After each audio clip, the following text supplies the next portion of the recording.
শুকরের জন্মটা কেমনে হইল আমি আপনাদেরকে শোনাই। ইমাম ইবনে কাসির আল বেদায়ের মধ্যে লেখেন, হযরত নূহ আলাইহিস সালাতু ওয়াস সালামের জমানায় মহাপ্লাবন হলো। এই মহাপ্লাবনে তাম পৃথিবী ডুবে গেল। আল্লাহ নূহ আলাইহিস সালামকে একটা নৌকা বানাইতে বললেন। বিরাট বড় নৌকা বানানো হলো। এই নৌকার ভিতরে আল্লাহ রাব্বুল আলামিনের হুকুমে জোড়ায় জোড়ায় প্রাণী নিলেন। এই জোড়ায় জোড়ায় প্রাণীদের ভিতরে হযরত নূহ আলাইহিস সালাতু ওয়াস সালাম সমস্ত প্রাণী যখন নিলেন, তখন প্রাণীদের পায়খানায় পায়খানায় একবারে নৌকা একবারে ভ্যানিশ হয়ে গেল, ময়লা যুক্ত হয়ে গেল।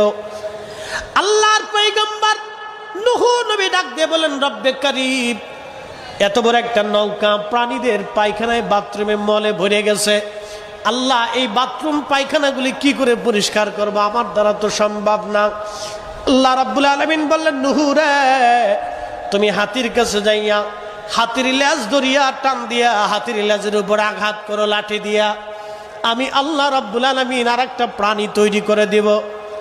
আল্লামা ইমাম ইবনে কাসির লিখতেছেন, নূহ আলাইহিস সালাম যখন হাতির পৃষ্ঠদেশে আঘাত করলেন, আঘাত করার পরে হাতির পায়খানা রাস্তা দিয়ে আল্লাহ পাক একটা প্রাণী বের করলেন।